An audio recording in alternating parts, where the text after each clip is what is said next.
সেই জিনিসটা হলো আমার ভিতরে কি আছে? ঈমান। কি আছে? ঈমান ভাঙার কারণ জানি না, জানি ঈমান ভাঙার কারণ কয়টা? প্রশ্নটা নতুন নতুন মনে হচ্ছে না? ঈমান ভাঙারও কি কারণ আছে? ঈমান কি আমার ভঙ্গ হয়ে যায়? এটা কেমন কথা? আশ্চর্য বিষয় মনে হয়। হ্যাঁ, ঈমান ভঙ্গ হওয়ার কিছু কারণ রয়েছে। আজকে আমরা ছোট্ট করে ওই সমস্ত ঈমান ভাঙার কারণ এক এক করে 10টা, শুধু অনেকগুলো কারণ রয়েছে, কিন্তু মুহাদ্দিসিনে কেরাম এবং মুফাসসিরিনে কেরাম তার মূলনীতি অনুযায়ী 10টা কারণ আমাদের সামনে উল্লেখ করেছেন, যে 10টা কারণে সবগুলো কারণ তার ভিতরে চলে আসে। যে সমস্ত কারণে আমি মুসলমান, আমি মুমিন দাবি করি, আমার ঈমানদার আমি দাবি করি, কিন্তু আমার ঈমান ভঙ্গ হয়ে যেতেছে, আমি নিজেও টের পাচ্ছি না। আমার কথায়, আমার চালচলনে, আমার ব্যবসা বাণিজ্যে, আমার আচরণে, উচ্চারণে ঈমান ভঙ্গ হয়ে যাচ্ছে, কিন্তু আমি মুমিন দাবি করে বসে আছি, আমি বুঝতেছিও না। ওই ঈমান ভাঙার কারণগুলো কি কি? আজকে শুধু হেডলাইন, যেটাকে বলা কি হেডলাইন, ভূমিকা, কতটুকু বলে যেতে পারবো। কারণ ঈমান ভাঙার যে 10টা কারণ আমার সামনে, আপনার সামনে আমরা উপস্থাপন করব, ওই 10টা কারণের প্রত্যেকটা কারণের এক একটা কারণকে 2 সপ্তাহ করে যদি বর্ণনা করা হয়, বিস্তরভাবে আলোচনা করা হয়, তার সর্বশেষ আলোচনা যাইতে যাইতে অন্তত 20টা সপ্তাহ লাগবে, এমন 20টা শুক্রবার লাগবে। তখন কি আমার ওই ঈমান ভাঙার বিস্তারিত আলোচনা সামনে ফুটে উঠবে। তো ওই সময় যেহেতু আমাদের কাছে নাই, অন্তত শুধু বাস্তবতা বোঝানোর জন্য 10টা হেডলাইন আমি আপনাদের সামনে পেশ করব। 1 নম্বর কারণ হলো, যেই কারণে আমার ঈমান ভঙ্গ হয়ে যায়। ভালো করে খেয়াল রাখেন, এই কথাগুলো কিন্তু আপনি ইউটিউবে পাওয়া মুশকিল হয়ে যাবে। কারণ আমরা এখন তো কিছু মনে চাইলে খুঁজে বের করি, কোথায়? ওস্তাদ আমার একটাই আছে, কোথায়? ইসলাম সম্পর্কে জানতে হলে দৌড়ে যাই ইউটিউবে।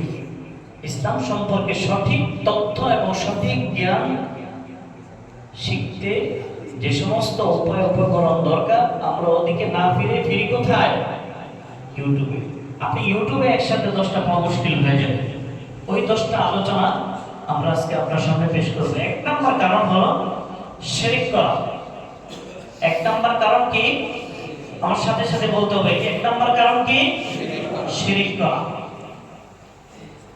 শিরক করা অর্থাৎ আল্লাহ তাআলার সাথে শরীক করা। এই ব্যাপারে আল্লাহ রাব্বুল আলামিন কোরআনের মধ্যে একাধিক জায়গায় সূরা নিসার মধ্যে আল্লাহ তাআলা বলেন, নিশ্চয়ই আল্লাহ রাব্বুল ইজ্জত, আল্লাহ রাব্বুল আলামিন ওই ব্যক্তিকে ক্ষমা করবেন না যে আল্লাহ তাআলার সাথে কি করে? শরীক করে। ইন্নাল্লাহা লা ইয়াগফিরু আন ইউশরাকা বিহি ওয়া ইয়াগফিরু মা দুনা যালিকা। এই শিরক করা ব্যতীত ওই বান্দা যত গুনাহ করতে পারে, তাম দুনিয়া ভরে ফেলতে পারে, সে গুনাহ করে, পাহাড় পরিমাণ গুনাহ করতে পারে, সমুদ্রের ফেনা পরিমাণ গুনাহ করতে পারে, সবগুলো মাফ করে দিবে। একমাত্র শিরক এমন গুনাহ যার কোনো ক্ষমা নাই, কোনো ক্ষমা নাই।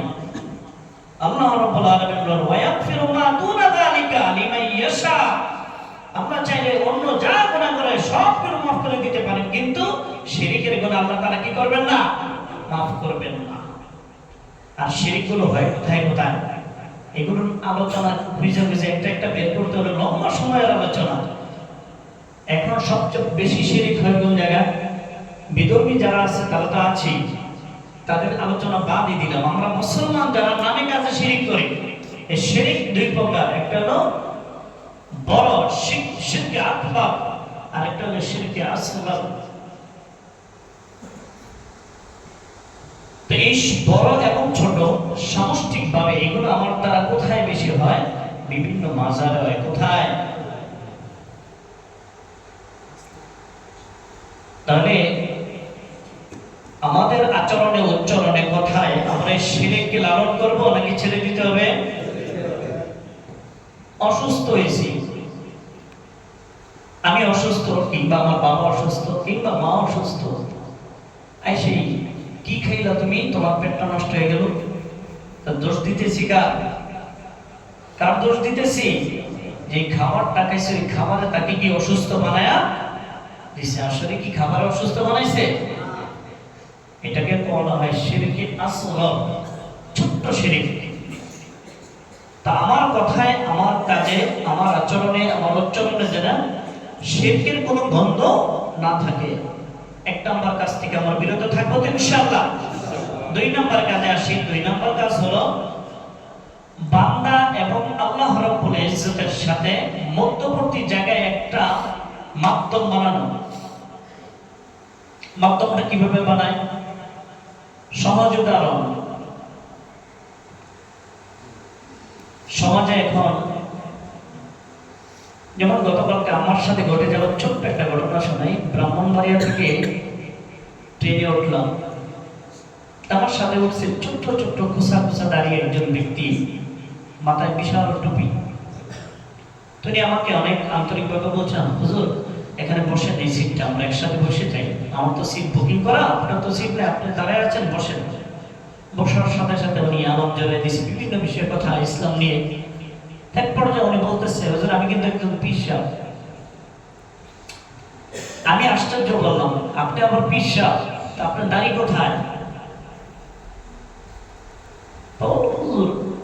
জগতে চলতে হলে অনেক কিছু করে চলা লাগে, তাই চিন্তা করলাম আমার বাপ দাদারা একটা আলিম ওলামা ছিল, ওদের নিসবতি একটু আল্লাহদের সাথে চলতাম, মসজিদে যেতাম। এখন চিন্তা করলাম ওই খানকাটা তো ধরে রাখতে হবে। ওই খানকা ধরে রাখতে গিয়ে উনি কি হয়ে গেছে? পিসাব হয়ে গেছে। তাই বললাম যে এই যে মাগরিবের নামাজের সময় চলতেছে, আপনি কেমনে পিসাব হইলেন? ট্রেনের মধ্যে নামাজের সময় যাইতেছে, আপনার নামাজটা পড়লেন না। যাক, অনেক লম্বা আলোচনা। তো মুরিদদেরকে এই কথা বোঝানো হয় যে আল্লাহ রাব্বুল ইজ্জতের সাথে সম্পর্ক হতে হলে মধ্যস্থতা হলো আমি, আমারে তুমি রাজি খুশি করো, আমাকে সন্তুষ্ট করো, আমি তোমাকে কি করব? জান্নাতের পর্যন্ত পৌঁছে দিব। তো বর্তমান পীরের অভাব নাই, আছে? অভাব আসেনি? যেই তুমি মানা দিতে পারে সেই পীর হয়ে যাচ্ছে। তাই পীরের দরবারটা এত ব্যাপক হয়ে গেছে, কোনটা হক কোনটা বাতিল এই চিনাটাই আমাদের জন্য মুশকিল হয়ে গেছে।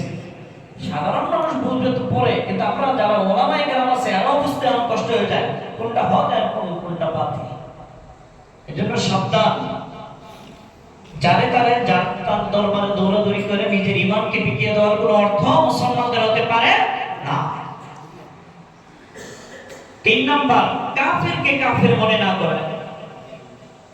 কাফেরকে কাফের মনে না করা, এটার উদাহরণ কি? এটা জ্বলন্ত উদাহরণ হলো আমরা যারা মুসলমান, আমাদের অনেক বন্ধু বান্ধব আছে যারা কি খ্রিস্টান কিংবা অমুসলমান, হিন্দু। তারা তাদের ধর্ম পালনের ব্যাপারে, আমরা আমাদের ধর্ম পালনের ব্যাপারে আলাদা আলাদা, কিন্তু তাদের ধর্মকে সমর্থন করে তাদের পূজায় গিয়ে আমরা উপস্থিতি হই এবং তাদের ধর্মীয় অনুষ্ঠান, তাদের রীতি, এটাকে আমি কি মনে করি? এটা তাদের জন্য হারাম মনে করি। যেটা আল্লাহ রাব্বুল ইজ্জতের কাছে সবচেয়ে নিন্দনীয়, সবচেয়ে বেশি গুনার কাজ, ওটাকে আমি হারাম মনে করে এটা আমার বন্ধুর কাজ সমর্থন করতেছি, আমার ঈমান থাকবে না। তাহলে ঈমান ভাঙার 3 নম্বর কারণ কি? কাফেরকে কাফের মনে না করা। যেখানে আল্লাহ রাব্বুল আলামিন কাফেরকে সরাসরি কাফের মনে ডেকেছে, কুলিয়া আইয়ুহাল কাফিরুন, হে কাফেররা, হে নবী আপনি বলে দেন, হে কাফেররা তোমরা যার ইবাদত করো আমি মুহাম্মদ তার ইবাদত করি না। তাহলে কাফেরকে কাফের মনে না করে এটাও বড় গুনাহ। আমি হিন্দুকে হিন্দু মনে না করে তাকে, তাদের ধর্ম পালনের তার স্বাধীনতা আছে, তার মূর্তি পূজার মধ্যে আমি গিয়া তার স্বাধীনতার সাথে আমিও একটু যোগ দিলাম, তাহলে কি আমার ঈমান থাকবে না যাবে? যাবে। কিন্তু আমি কিন্তু বুঝতেছি না কোন কারণে আমার ঈমান চলে যাচ্ছে। তো 3 নাম্বার কারণ। 4th নাম্বার কারণ হলো